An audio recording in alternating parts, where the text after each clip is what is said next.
নমস্কাৰ নতুনকৈ ডিসাৰ্টেশ্যনৰ এক্সেপ্টেড আৰু ৰিজেক্টেড লিষ্ট প্ৰকাশ হৈছে আপোনালোকে কেকে হেণ্ডিক ষ্টেট ওপেন ইউনিভাৰ্চিটিৰ ৱেবছাইটত গৈ চাব পাৰিব যি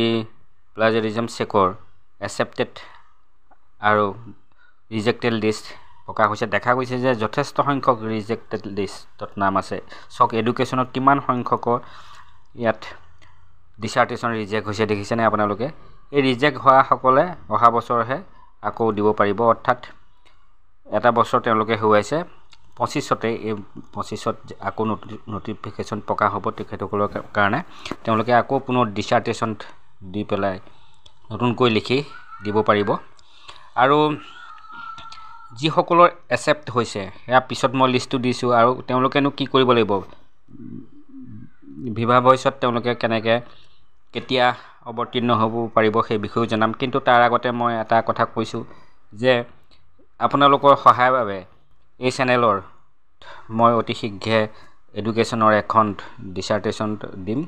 সম্পূৰ্ণ ডিসাৰ্টেশ্যন মই দিম তাৰ আৰ্হি লৈ আপোনালোকে লিখিব পাৰিব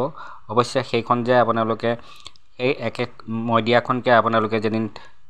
কেকে হেণ্ডিক ষ্টেট ওপেন ইউনিভাৰ্চিটিত একজেক্টলি লিখে তেনেহ'লে কিন্তু আপোনালোকে প্লাজিয়াৰিজম চেকত ৰিজেক্ট হ'ব সেইকাৰণে তাৰ আলম লৈ আচলতে আপোনালোকে লিখিব পাৰিব অতি শীঘ্ৰে মই দি আছোঁ আপোনালোকে চাব অতি গুৰুত্বপূৰ্ণ কাৰণ 100 মাৰ্কছ আছে আৰু যদি আপোনালোকে প্ৰথম বৰ্ষতে আপোনালোকে ডিসাৰ্টেশ্যনত পাছ কৰিব নোৱাৰে তেনেহ'লে আপোনালোকে এটা বৰ্ষ হেৰুৱাবলগীয়া হয় সেইটো কাৰণে আপোনালোকে গুৰুত্বপূৰ্ণভাৱে চাব দেখা গৈছে যে এডুকেশ্যন পলিটিকেল সায়েন্স আদি কৰি বিভিন্ন বিভাগত বহু সংখ্যক শ ছাত্ৰ ছাত্ৰীয়ে এবাৰ ডিসাৰ্টেশ্যনৰ প্লাজিয়াৰিজম চেকত বিফল হৈছে তেওঁলোকৰ ডিসাৰ্টেশ্যন ৰিজেক্ট হৈছে আকৌ সাবমিট কৰিব লাগিব আৰু যিসকলে ইতিমধ্যে একচেপ্টেড হৈছে তেওঁলোকৰ কাৰণে এটা কথা কোৱা কৈছে যে যিসকলৰ একচেপ্ট হৈছে তেওঁলোকে কিন্তু পুনৰ যি ভিভা দিয়া নাছিলে ভিভা টেষ্ট তেওঁলোকে ভিভা টেষ্টত বহিব লাগিব আৰু এইটো 28 জানুৱাৰীৰ ভিতৰত নটিফিকেশ্যন দিব নটিফিকেশ্যন দিলেই আপোনালোকে সেই অনুযায়ী কোনদিনাখন আপোনালোকৰ মৌখিক সাক্ষাৎকাৰ হয় অৰ্থাৎ ভিভা টেষ্ট হয় সেই টেষ্টত আপোনালোকে বহিব লাগিব সেই এক্সামত আপোনালোকে বহিব লাগিব যিসকলৰ একচেপ্ট হৈছে মই একচেপ্ট লিষ্টটো দি দিছোঁ প্ৰথমতে মই ৰিজেক্টেড লিষ্ট দিছোঁ তাৰপিছত একচেপ্টেড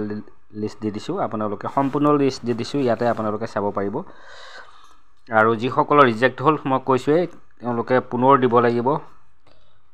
নেক্সট ইয়েৰ তেওঁলোকে সম্পূৰ্ণ নতুনকৈ লিখি ডিসাৰ্টেশ্যন পেপাৰ জমা দিব লাগিব আৰু যিসকলে একচেপ্ট হ'ল তেওঁলোকৰ